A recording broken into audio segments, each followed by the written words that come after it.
Class 11th Physics Chapter 1st Physics and Measurement. The first topic is unit.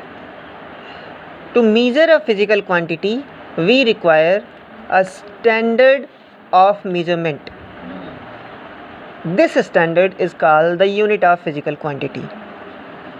मतलब अगर किसी भी physical quantity को हमें मीज़र करना हो यानी नापना हो तो एक स्टैंडर्ड चाहिए होगा।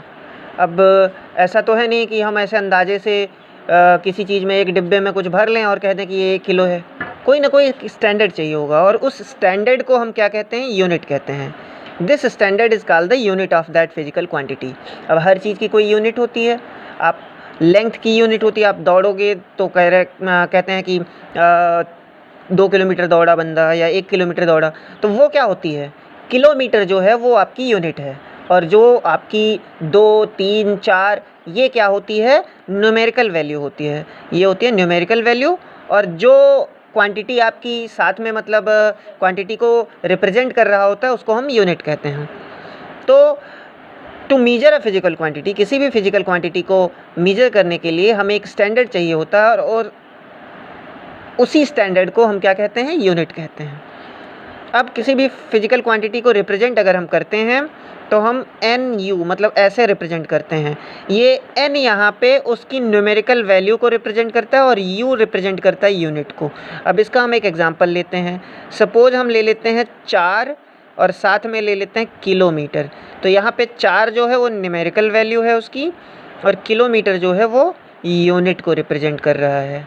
यानी कि एन न्यूमेरिकल वैल्यू जो होती है वो 4 है और यू जो है वो यूनिट यानी किलोमीटर। अब हम बात करते हैं सिस्टम्स ऑफ यूनिट। तो जो सिस्टम ऑफ यूनिट है वो एक कॉन्फ्रेंस में, जनरल कॉन्फ्रेंस जो हुई थी वेट और मीज़र की, वो 1971 में हुई थी। उसमें एक सिस्टम को इंट्रोड्यूस किया गया था और उसको इंटरनेशनली हर जगह एक्सेप्ट किया गया था। The systems of units was introduced by the general conference of weight and measure. कब हुआ था? 1971 में। और इसको पूरी दुनिया ने एक्सेप्ट किया था। इसमें 7 बेसिक यूनिट होती हैं और 2 कॉम्प्लीमेंट्री यूनिट्स होती हैं। अच्छा, ये यूनिट होती किसकी हैं? 7 फंडामेंटल क्वांटिटीज़ की। 7 चीज़ें फिजिक्स में ऐसी हैं जो फंडामेंटल क्वांटिटीज़ हैं। फंडामेंटल का मतलब होता है मूलभूत, यानी फिजिक्स इन्हीं 7 चीज़ों पे डिपेंड है। पूरा फिजिक्स जो है इन्हीं 7 चीज़ों पे डिपेंड करता है। और साथ साथ में 2 कॉम्प्लीमेंट्री क्वांटिटीज़ होती हैं जिनकी 2 कॉम्प्लीमेंट्री यूनिट होती हैं। तो अब हम बात करते हैं फंडामेंटल क्वांटिटीज़ या फंडामेंटल यूनिट्स की। पहले फंडामेंटल क्वांटिटीज़ पढ़ेंगे और फिर उनकी यूनिट्स पढ़ेंगे, या फंडामेंटल पहले यूनिट्स पढ़ेंगे और उनकी क्वांटिटीज़ यानी किस चीज़ को नापने के लिए ये यूनिट यूज होती हैं। अच्छा, फंडामेंटल क्वांटिटीज़ को हम बेसिक क्वांटिटीज़ भी कहते हैं और उनकी यूनिट को हम बेसिक यूनिट कहते हैं। अब जैसे अगर हमें नापना हो लंबाई को, लेंथ को, तो हम लेंथ को किस में नापते हैं? मीटर में नापते हैं। तो मीटर जो होती है ये एक फंडामेंटल यूनिट है। यूनिट फंडामेंटल या बेसिक यूनिट है मीटर। और ये किस चीज़ की यूनिट है? लेंथ की। तो यानी कि स्टैंडर्ड ऑफ लेंथ को नापने के लिए हम मीटर यूज करते हैं। तो मीटर जो है वो फंडामेंटल यूनिट है और जो लेंथ है वो हमारा फंडामेंटल क्वांटिटी है। क्वांटिटी का मतलब कोई भी चीज़ जिसको नापा जाए वो क्वांटिटी होती है। तो there are certain physical quantities which are very fundamental in nature. कुछ ऐसी क्वांटिटीज़ हैं जो बहुत ही मूलभूत हैं, बहुत फंडामेंटल, बहुत बेसिक हैं, जो कि फिजिक्स में सबसे ज़्यादा यूज होती हैं। और इन्हीं 7 क्वांटिटीज़ को हम क्या बोलते हैं? बेस यूनिट्स या बेस क्वांटिटीज़ बोलते हैं। और इन्हीं क्वांटिटीज़ की 7 यूनिट होती हैं। तो ऐसे ही आपकी दूसरी फंडामेंटल यूनिट है किलोग्राम। किलोग्राम किसको नापने के लिए यूज होता है? मास को। तीसरी आपकी फंडामेंटल यूनिट है सेकंड, जो कि टाइम को नापता है। ऐसे ही चौथी आपकी फंडामेंटल यूनिट है एम्पेयर, जो कि आपके करंट को नापता है। Similarly kelvin is the fundamental unit of temperature, यानी ये टेम्परेचर को नापने के लिए यूज किया जाता है। ऐसे ही अगली जो आपकी फंडामेंटल यूनिट होती है वो होती है कैंडेला, डिनोटेड बाई CD। और ये ल्यूमिनस इंटेंसिटी को नापता है। ल्यूमिनस तो सबने सुना होगा, बैटरी आती है।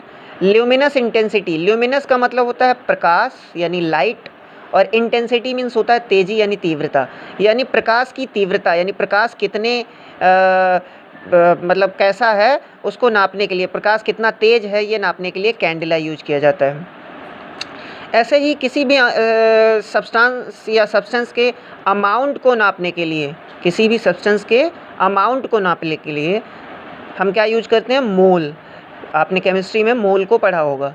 तो अमाउंट ऑफ सब्सटेंस को नापने के लिए मोल यूज किया जाता है, जो कि आपकी अगली बेसिक यूनिट है। तो ये 7 आपकी बेसिक यूनिट्स हैं और ये 7 इसकी फंडामेंटल क्वांटिटीज़ हैं, यानी इन क्वांटिटीज़ को यूज नापने के लिए हम इन यूनिट्स का यूज करते हैं। अब हम आगे बढ़ते हैं और बात करते हैं कॉम्प्लीमेंट्री यूनिट्स की। तो आपने मैथ्स में एंगल पढ़े होंगे, एंगल्स फिजिक्स में भी यूज होते हैं कि कितने डिग्री का एंगल बन रहा है। तो एंगल को नापने के लिए जो यूनिट होती है उसको हम बोलते हैं स्टेरेडियन, सॉरी माफ़ कीजिएगा, एंगल को नापने के लिए जो यूनिट यूज होती है उसको हम कहते हैं रेडियन। अब अगर किसी सॉलिड सरफेस के ऊपर कोई एंगल सॉलिड कोई बना रहा है तो उसको बोलते हैं सॉलिड एंगल, और सॉलिड एंगल को नापने के लिए यूज करते हैं हम स्टेरेडियन। सॉलिड एंगल को नापने के लिए क्या यूज करते हैं, स्टेरेडियन। अब हम बात करते हैं डिराइव्ड क्वांटिटीज़ की। जैसे आपने पढ़ा फंडामेंटल क्वांटिटीज़, वैसे होती हैं डिराइव्ड क्वांटिटीज़। डिराइव्ड क्वांटिटीज़ का मतलब होता है, ये बना हुआ है डेरिवेशन या डिराइव्ड। डिराइव का मतलब ये होता है किसी दूसरी क्वांटिटी से बनी हुई क्वांटिटी को हम डिराइव्ड क्वांटिटी कहते हैं। तो डिराइव्ड क्वांटिटीज़ आपकी जो हैं वो बनती हैं फंडामेंटल क्वांटिटीज़ से। फंडामेंटल क्वांटिटीज़ से क्या बनती हैं, डिराइव्ड क्वांटिटीज़। और उन डिराइव्ड क्वांटिटीज़ को नापने के लिए जो यूनिट यूज करते हैं वो होती हैं डिराइव्ड यूनिट्स। डिराइव्ड यूनिट्स जो होती हैं वो फंडामेंटल यूनिट्स से बनाई गई होती हैं। अब जैसे मान लिया हमें वेलोसिटी को नापना है। अब क्योंकि वेलोसिटी आपको पता है डिस्प्लेसमेंट अपॉन टाइम। अब डिस्प्लेसमेंट मतलब लेंथ को बताएगा और टाइम को बताएगा। अब लेंथ को नापने के लिए आप मीटर यूज करते हैं और टाइम को नापने के लिए सेकंड। तो यानी कि आपकी वेलोसिटी की यूनिट क्या हो जाएगी, मीटर पर सेकंड। इन दोनों चीज़ों को, मीटर और सेकंड को हमने कहाँ से लिया है, यहाँ से लिया है। यानी हमने लेंथ की यूनिट ले ली और टाइम की यूनिट ले ली सेकंड। तो मतलब कि अब जो आपकी यूनिट मीटर पर सेकंड बन के आई है ये डिराइव्ड यूनिट है, क्योंकि ये फंडामेंटल यूनिट से बनी हुई है। अच्छा, इसको हम रिप्रेजेंट करते हैं मीटर पर सेकंड, मीटर अपॉन सेकंड, या फिर मीटर। अच्छा, ये सेकंड अगर ऊपर जाएगा तो ये क्या हो जाएगा, जैसे मीटर है और सेकंड ऊपर जाएगा तो उसकी पावर, जैसे यहाँ 1 सेकंड है, ऊपर जाएगा तो 1 ही पावर इसकी माइनस में हो जाएगी, यानी मीटर सेकंड की पावर -1, या इसको बोलते हैं metre second inverse. Metre second inverse.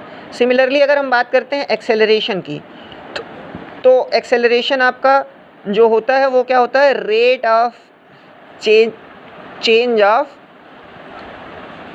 Velocity, यानी वेलोसिटी किसी चीज़ की किस रेट से चेंज हो रही है। तो वेलोसिटी जो होगी वो क्या होगी, मीटर पर सेकंड में होगी। और रेट का मतलब होता है कि पर सेकंड उसमें कितना बढ़ या घट रहा है, कि हर सेकंड, मान लिया किसी चीज़ की वेलोसिटी 5 है, हर एक सेकंड में उसकी वेलोसिटी 5 बढ़ती जा रही है, 5 मीटर पर सेकंड हर सेकंड में बढ़ जा रही है। तो मतलब 5 मीटर पर सेकंड 1 सेकंड के अंदर बढ़ रही है। तो 1 से 5 को डिवाइड किया तो हमारे पास 5 आ गया। ऊपर है मीटर पर सेकंड और ये सेकंड ऊपर जाएगा तो ये भी उसी सेकंड के साथ ऊपर 2 बार सेकंड हो जाएगा, यानी मीटर पर सेकंड की पावर 2, यानी हम इसको हम कह सकते हैं मीटर सेकंड की पावर -2। अगर ये सेकंड की पावर -2 को ऊपर ले जाएंगे तो आपकी यूनिट जो हो जाएगी मीटर सेकंड की पावर -2 या फिर मीटर पर सेकंड का स्क्वायर। ऐसे ही आपकी और भी सारी यूनिट्स होती हैं, जैसे कि फोर्स की यूनिट होती है केजी, मीटर पर सेकंड इन्वर्स। उसकी यूनिट दूसरी भी होती है न्यूटन। तो इन चीज़ों को हम बाद में पढ़ेंगे। अब उससे पहले हम बात करते हैं डायमेंशंस की। तो डायमेंशंस क्या होती हैं, सारी फिजिकल क्वांटिटीज़ जो होती हैं वो फंडामेंटल क्वांटिटीज़ के कॉम्बिनेशन से बनी हुई होती हैं और इसको हम बोलते हैं डायमेंशंस। इसको हम स्क्वायर ब्रैकेट के द्वारा रिप्रेजेंट करते हैं। अब इसका एक एग्जांपल ले लेते हैं और उसके बाद में हम इस क्लास को वाइंड अप करेंगे।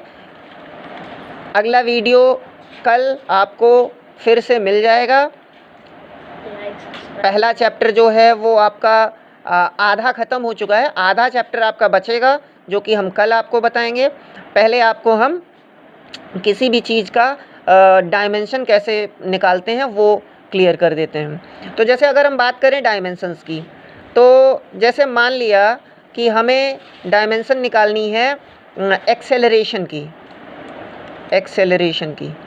तो एक्सेलरेशन आपका होता है क्या, rate of change of velocity, यानी वेलोसिटी ले लिया नीचे ऊपर और किस रेट से ये चेंज हो रहा है। तो उसका रेट जो होता है, रेट का मतलब होता है अपॉन टाइम, किस रेट से, यानी कि कितने सेकंड के अंदर वेलोसिटी में कितना चेंज आ रहा है। तो rate of change of velocity. अब बात करते हैं वेलोसिटी की। तो वेलोसिटी आपकी जो होती है उसको नापने के लिए हम क्या यूज करते हैं, मीटर पर सेकेंड, और टाइम को नापने के लिए क्या यूज करते हैं, सेकेंड। अच्छा एक बात बताइए, मीटर किस चीज़ की यूनिट है, लेंथ की। सेकेंड किस चीज़ की यूनिट है, टाइम की। और सेकेंड फिर से किस चीज़ की यूनिट है, टाइम की। तो अगर हम इस टाइम को ऊपर ले जाएं तो ये हो जाएगा L और 2 बार T यानी T स्क्वायर, और इसको सिंपली अगर हम लिखें तो LT की पावर -2। तो ये जो LT की पावर -2 आई, यानी आपने इसको फंडामेंटल क्वांटिटीज़ को जिन चीज़ों से रिप्रेजेंट किया जाता है उस फॉर्म में हमने रिप्रेजेंट किया। तो अब आपका जो LT की पावर -2 आया है, ये क्या है, ये आपकी डायमेंशनल एनालिसिस है, यानी ये डायमेंशन है। किस चीज़ की डायमेंशन है, ये डायमेंशन है एक्सेलरेशन की। ऐसे ही हम कल आपको लगभग 50 चीज़ों का डायमेंशनल एनालिसिस करके बताएंगे, यानी डायमेंशंस निकाल के दिखाएंगे। साथ साथ में कल हम इस चैप्टर से रिलेटेड कुछ और प्रॉब्लम्स को भी सॉल्व करेंगे। तो अगर आपको ये वीडियो पसंद आया हो और आप और ऐसी इन्फॉर्मेटिव वीडियो चाहते हैं तो प्लीज़ इस चैनल को लाइक करें, इस वीडियो को लाइक करें। अगर वीडियो पसंद ना आई हो तो आप अनलाइक भी कर सकते हैं। साथ साथ में चैनल को सब्सक्राइब करें और बेल आइकन को ज़रूर दबाएं, जो घंटी बनी हुई होती है नीचे, ताकि आपको ऐसी और वीडियो जब आएँ तो नोटिफिकेशन मिल पाए। तो आज के लिए बस इतना ही। Have a good day.